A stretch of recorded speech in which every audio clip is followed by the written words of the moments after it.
9mm versus 45 ACP and short barrels. And what we have today is our federal HST ammunition. These are our standard pressure, heavy for caliber. So our 9mm is a 147 grain jacketed hollow point, rated at 1,000 feet per second through a 4-inch barrel.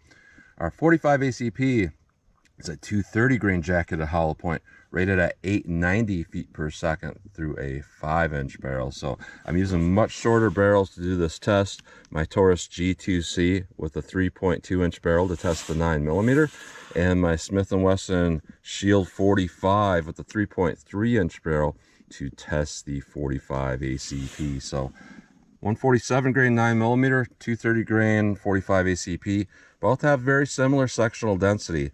And looking through my test, I don't think I've ever tested this 45 before out of any barrel length. I've tested the Plus P a bunch of times, but I don't think that I've tested that standard pressure. So this should be an interesting test. So I'm going to go through the chronograph, see what kind of velocity and accuracy I get at the same time. Then I'm going to do my 10% clear ballistic gel test. So I'm going to go into plain 10% clear ballistics to see what the best potential of those cartridges are. No fabric in the way that can potentially clog a hollow point or anything like that. Just plain clear ballistics, see what our best potential is. Then we'll move on to doing more of a real world simulation where I'm going to have 4 layers of sweatshirt material on this first 3-inch piece that represents a pectoral muscle, followed by a 1/4-inch medium density fiberboard that represents hitting ribs or sternum, 16 more inches of clear ballistics, and another 1/4-inch MDF at the back to represent hitting back ribs. Clear ballistics is roughly a half representation of the density of flesh, so 3 inches and 16 inches is more like 1.5 inches and 8 inches in real flesh. So, if we go past the back rib simulation, it's indication it might over penetrate in an average size individual. So we'll see what we get here with our plain clear ballistic shot and then our real world simulation shot, and then I will shoot at the steel target to see what kind of practical accuracy and shootability I can get with these. So let's get started with this test. All right, first up we have our 9mm 147 grain, rated at 1,000 feet per second through a 4-inch barrel. Let's see how close I get to 1,000 in my 3.2-inch Taurus G2C. 996, 976, 995, 985, 996. So that's very, very respectable, considering it's rated at 1,000 feet per second through a much longer barrel. Now this being rated at 890, I don't think we're going to get anywhere near that, because the Federal Punch 230 grain is also rated at 890. I only got 728 feet per second through this pistol on average. So I'm thinking we'll probably get around that, but I don't know. Let's see what we get here with our 45 ACP through our 3.3-inch barrel.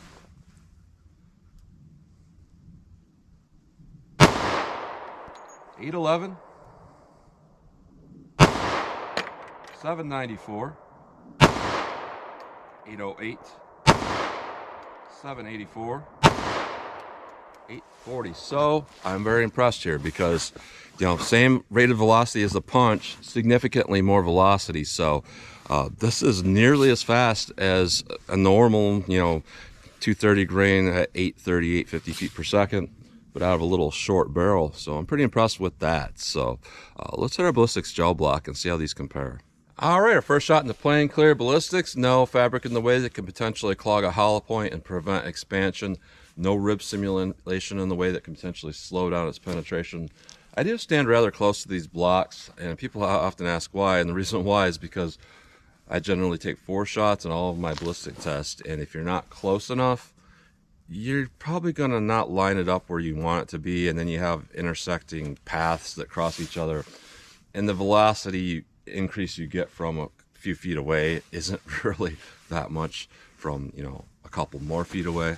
So I get that comment a lot, so I figured I'd just mention that I'm just trying to make sure we have no intersecting paths with wind channels. So 9mm, let's see how our 147 grain 9mm does.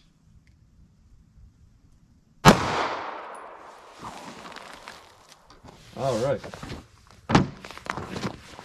Now, our 230 grain 45 ACP. Let's see how this does. A lot more recoil. Let's go take a look.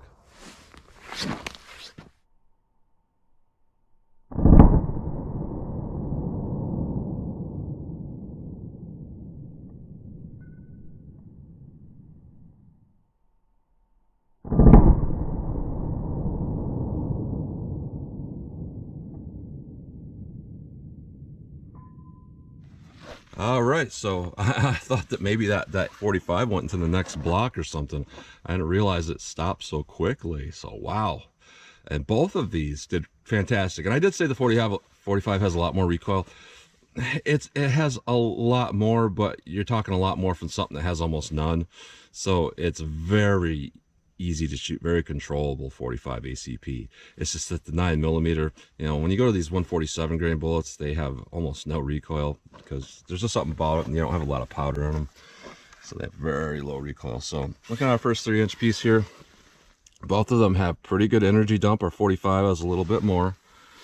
And the striation cutting and tearing and all of that in our wound channels here, very similar. Yeah, I want to say that the 45 is bigger, but not by a whole lot. Maybe like 10% bigger. Both of these look really good though. So our 9mm, we went to 15.5 inches of penetration. I can see that bullet right now. It's very well expanded.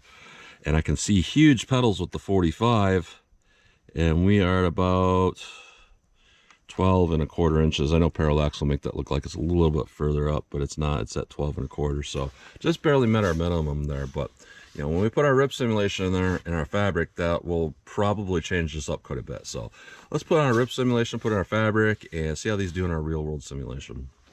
All right, our real world simulation, 4 layers of sweatshirt material, followed by 3 inches of clear ballistics that represents hitting a pectoral muscle, followed by a 1/4 inch medium density fiberboard that represents hitting ribs or sternum, 16 more inches of clear ballistics, and another 1/4 inch MDF at the back. So, you know, this is roughly a half representation of the density of flesh. So, you know, in my calculations, if we go through that back rib simulation and go beyond 3 inches past that, that indicates it probably would pass through an average size individual. So we're hoping to keep that within that, and even better yet, within that back rib simulation. So let's see what we do here with our, what we can do here with our 9mm 147 grain.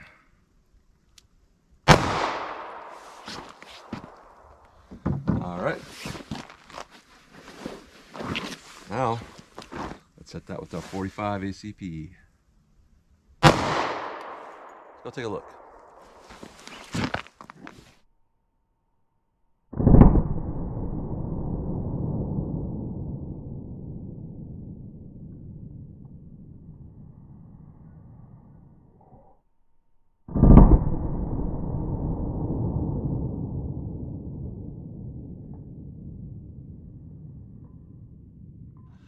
I am genuinely impressed.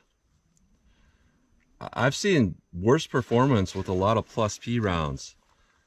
These have straight line penetration. And when I see straight line penetration, to me that means there's no monkey business with these bullet designs. They are expanding out and going straight. You know, the energy dump is about the same with both of them. Now when we first enter the block, it honestly looks like the 9mm has a little bit more energy dump, but 45 looks really, really good too. And yeah, look at the size of these.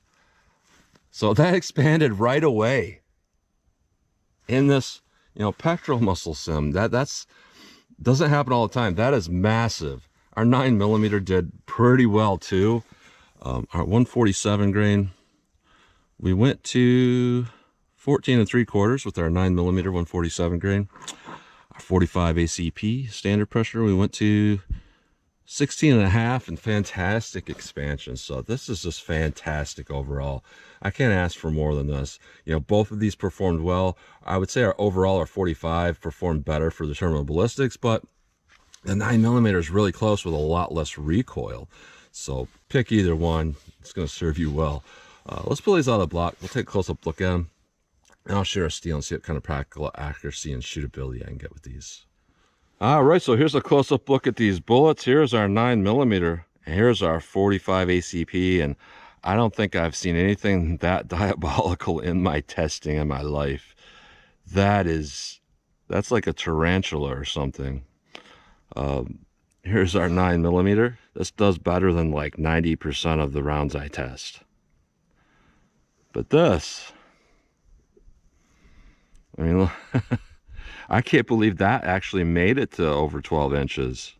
That is massive. If we take a look here, compare those two. Like, wow. That's some good expansion. Now going through our real world simulation, things change up.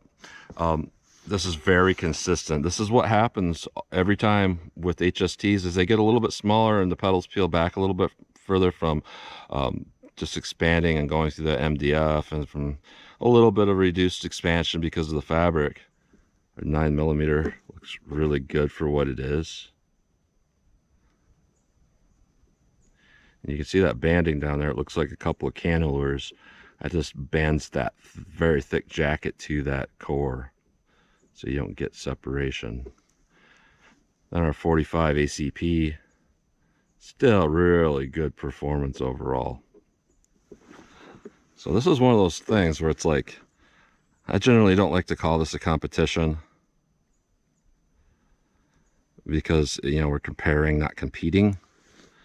But if this was a competition, the 45 absolutely wins, but it wins by beating something that's nearly perfect. So this is the best test I've ever done. Best performance, I should say. So that's a close-up look at those bullets. All right, 14 yards from the target. This is just my practical shootability drill. And the reason why I do 14 yards, pretty much it is partially to keep safe from ricochets from that steel target, because you're supposed to stay at least 10 yards back. But also it doubles the average self-defense scenario distance, the average of 7 yards. So I feel like if I double that average, you know, if you calculate in like adrenaline and whatnot in a real world situation, it would be about twice as difficult. So when I put myself twice as far, it's twice as difficult to land shots, basically. So I'm just gonna get a front sight picture, pop these off as fast as I think I can hit the target. So let's see what I can do here with our 9mm.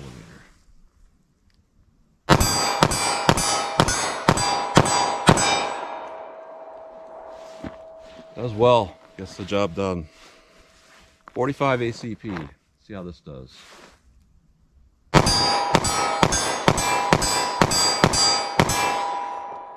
Alright, that gets the job done too. And honestly, recoil isn't that bad. It's not that substantial. Pretty easy to control. So let me back it up from just a little bit further and see how these shoot from a little more distance.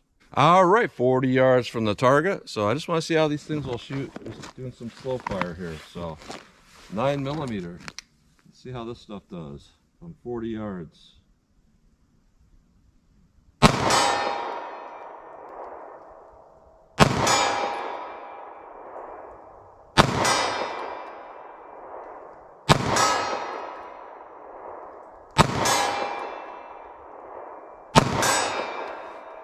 So that first shot was high because I was compensating for possibly drop with these, but these hit exactly point of aim from that distance. So that's quite surprising. 45 ACP. Let's see how this does.